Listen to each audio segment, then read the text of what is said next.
Welcome to the Chamber's Elevated Conversations podcast. And now, your host, Dave Eckmann. Good afternoon and welcome to another edition of Elevated Conversations. I'm your host, Dave Eckmann. Today we're talking with Kristine Gilmore, the Superintendent of Schools at DC Everest School District. Just to go back, give a little background. 2014, Kristine Gilmore was president of the Wisconsin Association of School Board Administrators. And if you didn't know it, 2018, Chris was named Outstanding Educator of the Year, Educator Award of the Year in Wisconsin. And most recently, 2020, Chris was a recipient of the Athena Award that the Chamber presents yearly to exceptional lifelong leadership of women leadership in the greater Wausau community. Welcome, Chris. Thanks. Glad to be here. So, Chris, I've known you. First time I met you was back in, actually, it was when I was with the Workforce Development Board and before I came to the Chamber here. And even back then, your presence of leadership was known throughout this community, but where it is today is it's leaps and bounds from where it was.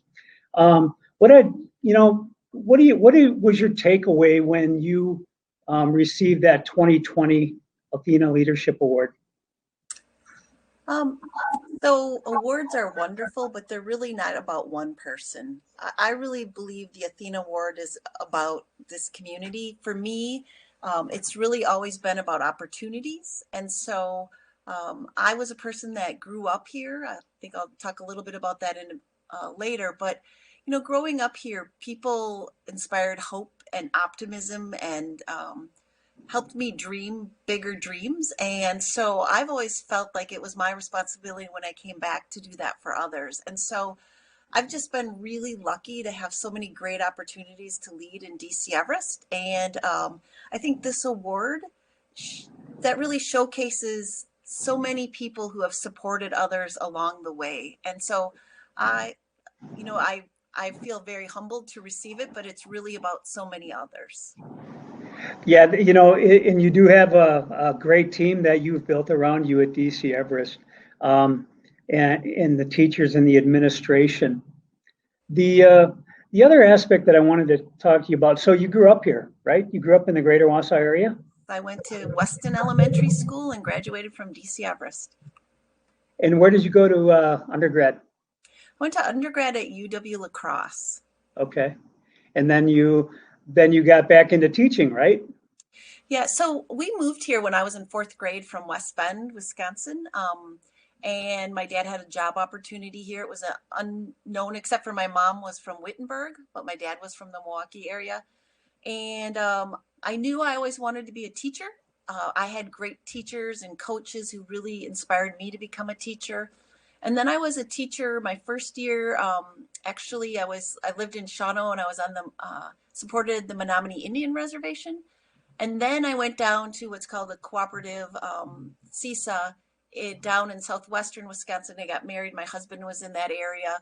And so I lived in Mount Horeb, but was a teacher and coach there. And really had thought about going back to school to get a master's degree. And when you talk about mentors, at the time, my director boss, he said, "What in the hell's your problem? You need to become a principal." And that's always stuck with me because it's always those people who give us the push, the kick. And I think it's really important that we do that for others when we see leadership. And that was the beginning of my journey. And my husband had graduated from grad school at the same time. And he's like, "Hey, there's a job in your old school district." And I was like, and before you know it, I've been here. I was a principal at the junior high, athletic director, principal at Evergreen, opened the middle school, and now I've been superintendent for 18 years, which the time has just flown by. So all my kids graduated from DC Everest from beginning to end, and it's just been an incredible journey. 18 years. The time has flown by Yes. tremendously. That's a really neat story. I heard a takeaway there for people who might be listening. When leaders nudge you to challenge yourself, be prepared to recognize and accept those, right? Absolutely. I think those nudges and those informal mentors. Actually, that was my dissertation was on leadership, and more than any program you can be in, it's informal mentors who help inspire others to lead in whatever capacity, whatever business, whatever part of life. Yeah, thank you for sharing that. So let's turn our attention a little bit to your role in education. You've gone the gamut, and now you've been there 18 years. As you look at the K-12 education, especially DC Everest, in our community, how do you see its position in the success of our community, even today, but then moving forward? What's your perspective in leadership with respect to K-12 education? Absolutely. So like I said, I started as a principal, and so I've actually been in the district for 24 years. And if I think about how that's evolved, people always have been incredibly supportive of our schools, but sometimes they lived a little bit in a silo.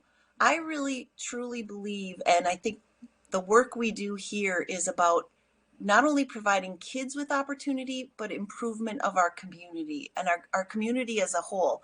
I always think a place is only as great as you make it.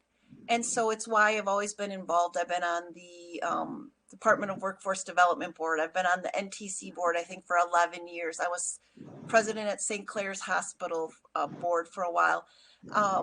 But because schools are generators to the future for what happens with economic development. So often people forget that our schools are the pipeline for what's future talent. I would argue that we have the best talent around. Sometimes it's just how do we retain that talent, or if kids go someplace else, how do we get them to come back? Because, I get to talk to districts across the United States. We're always in that 98, 99 or more percentage for graduation. But at DC Everest, our work in the technical trades has really grown and inspired kids to go on in a variety of areas. And I think it's essential if our community is going to continue to grow, if we're going to have enough workers, if we're going to have that talent we need, is we have to give kids exposure more than what their parents might have had or their parents know to what's possible. And I think that's, my kids who are all off at school right now, one is already out, but, one of my daughters got hired as an actuary. I didn't know much about being an actuary, but through her work in some of our AP classes, she had some contact. I think of my son who's taken all of the IT. He's actually got a lot of transcripted credits. Moving into those fields, it gives kids better exposure to what these careers look like now and into the future. So I think it's essential. You've built several, I would say, somewhat type of centers of excellence that really you can pathway university easily, but then to the technical aspect, could you share some of those recent innovations that you have? Certainly. So all of our classes at DC Everest fit a pathway. So if a student looks at a class, they know where it fits. And sometimes we want kids to take exploratory classes too, but we're really building what we call a portrait of a graduate. What are those skills and attributes we want kids to have before they graduate?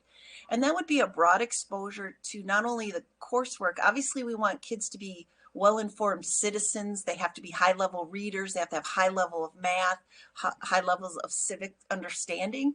But we also want them to have exposure to what's available, like I said. So I think about our construction trades. I just heard that a candidate who is running for state superintendent was meeting with the construction trade union. And somebody from here said, oh, they were talking about DC Everest in Milwaukee because of our program, where kids not only have opportunity to take transcripted classes, they build a house, and kids can go directly from our high school. Some go right into work, some go on to NTC, maybe finish at NTC, then finish, at another level. We have that in metals. We now have an entrepreneurial class where kids are running their own business, which is a cross between marketing, business, and metals technology. We have it in the healthcare field. We have it in Family and Consumer Ed. We are opening a new culinary arts center, hopefully in the next 6 months, because we got a little bit ahead when we had schools closed. So we're trying to provide that, whether that be engineering, agriculture. We're running our own hydroponics farm, which is also about Industry 4.0, because our kids are monitoring all of those crops, trying to understand, how often do we water? What do we need? Because they're actually supplying all of the lettuce and now strawberries and herbs for our food service program at DC Everest. That's tremendous. That just gives the listeners a little bit of a glimpse and that's just a little bit. There's much more going on there. We would probably take up an hour plus if we went into everything. So let's pivot a little bit. So about a year ago, almost a year ago, 11 months ago, we went into a lockdown and the world changed around us. And so, from an administrator standpoint, for COVID, let's talk about that just briefly, if you would, about some of the things you went through immediately. But as you went through, what was your greatest challenge? So I think it's certainly been an interesting time. And I think, during these storms or challenges, it's really where we separate ourselves. And I feel like, our team has done anything and everything we can think of to help not only our kids, but our community. So I will never forget March 13th was the date we found out that we would be shutting down. Happens to be my birthday. So it's pretty easy to remember. And I think we all thought at first it was maybe going to be a few weeks. Like, how do we support people in this in-between time? How do we provide some constant for kids and staff and families? It's a scary time. And initially we did that too with, we brought all of the food banks together at DC Everest. We hosted a meeting, like, how are we going to support people during this time? So we started with initially feeding not only our students, but feeding adults in the community. And we were lucky, one post on Facebook and we raised about $76,000. It's an incredible community where we live. But then really thinking like long range, how do we support needs? We were lucky. We are a 1-to-1 district, meaning all kids had a device, K-12, probably the last 5 years already. But where do we have lacking broadband? It's an issue across Marathon County. You can have great broadband when you live by the middle school, but you cross J, it gets pretty shaky, right? And people can say, well, give your kids a device. It's not about giving them a hotspot. A hotspot has to connect to a tower, right? And if there's no tower to connect to, you just really get in that land. So really trying to be strategic on how to support people. We put extra Wi-Fi outside in a lot of our sites. We tried to open those to the community. And then even dealing with things like, how do we take care of people's social emotional wellness? Like, what about rites of passage, graduating, right? So we built the multi-day outside drive-through. It's interesting because what we thought was going to be a letdown for kids, and we also had a video, I'm already hearing as I meet with our senior high student council is kids want that instead, because, we made it very special. So it was all of those things, which at that time felt exhausting, but we ramp up into the summer and we think it's all going to be over. And no, actually the summer became a lot more work. We as a team, and this took a while for me to get here, like safety of our students is always my number one focus, but how could we provide safe opportunities for people to have choice? And that's really where we went from the beginning to our board. And we opened a 1,000 kid virtual academy in 6 weeks. Those are usually things that take a year to 2 years. Is it perfect? Absolutely not. But it was a choice for families. We opened elementary every day of the week. People said it couldn't be done. It's done. And we're still hybrid secondary because people forget the numbers of students we have. Our high school alone is 3 grades and it's 1,300 to 1,400 kids every year, sometimes 1,500.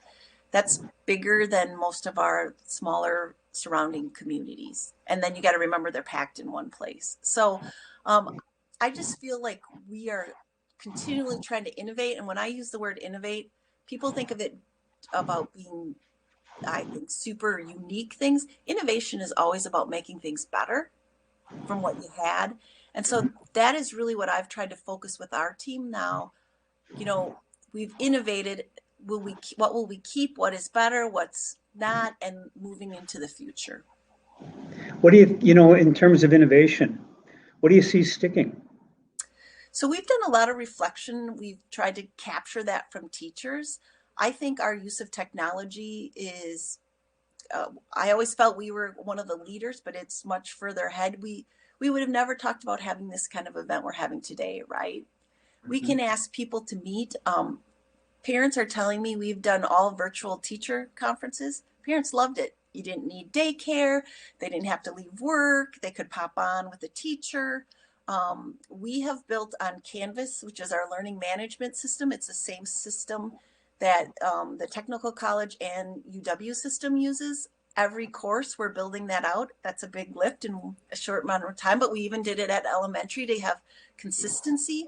But in the future, if a student is sick, everything will be available at their fingertips.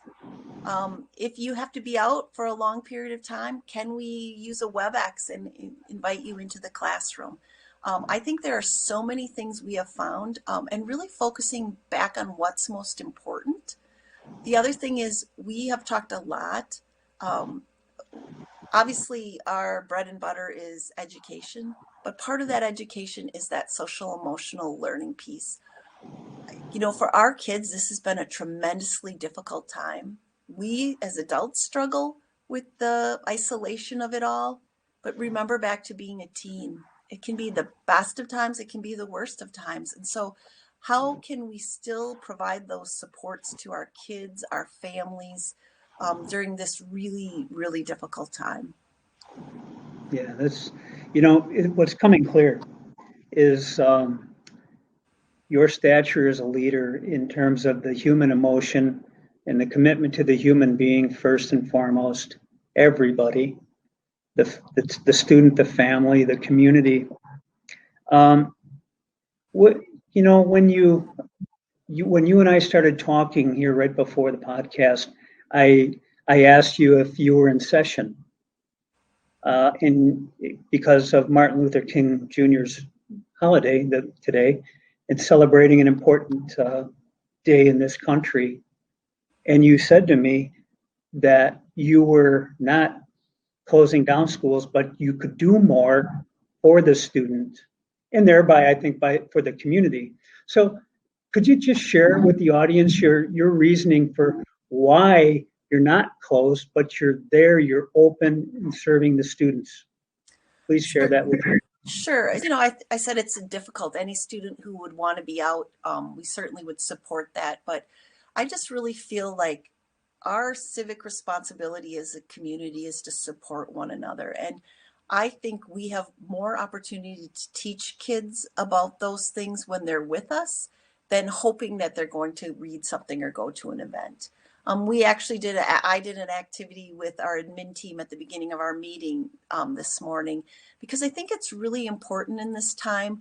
You know, everything seems to be politicized.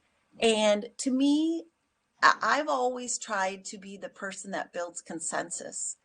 There are people who have different opinions than me on whatever I may believe on the politics of it. But I really believe people want good things for the kids of this community. And we have advocated on behalf of our students, our parents, our neighbors, our elderly, our businesses. I think a community is only as great as we make it. And I'm really proud. We have a group of students that have started an initiative called We Are One. It's really high school kids coming around talking about issues, because we are one DC Everest here.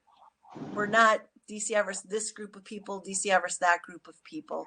And there's so much going on right now that could be overwhelming.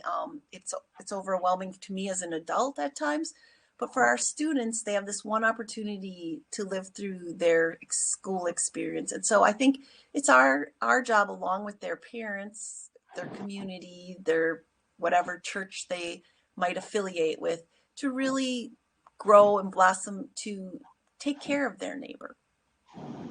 Terrific. Well, that really gets to the end of our conversation today. I want to thank you for your time. But first, I brought an apple for you as an educator. Hard to get it to you, obviously, but I just wanted to share that with you. Something came up on my screen here. Not sure what. Oh, it was a notice. But no, thank you for everything you do, for your leadership. I at my position here at the chamber, I appreciate having known you as long as and still learn from you, because you are so present in our community. My kids both went to Everest, had a very good experience, and they're very successful in their academic pursuits right now. And then I attribute that to the excellent K-12 education that they received. So thank you, Chris, for your time, and keep up the good work that you do. Well, thank you. It's an honor to do this work. Not always easy, not always perfect, not always what people want. But I do think we're all partners in this work. They're our kids, it's our community. And so together we can make this a great place, maybe in spite of everything else. Yes. One more thing. Quick thoughts.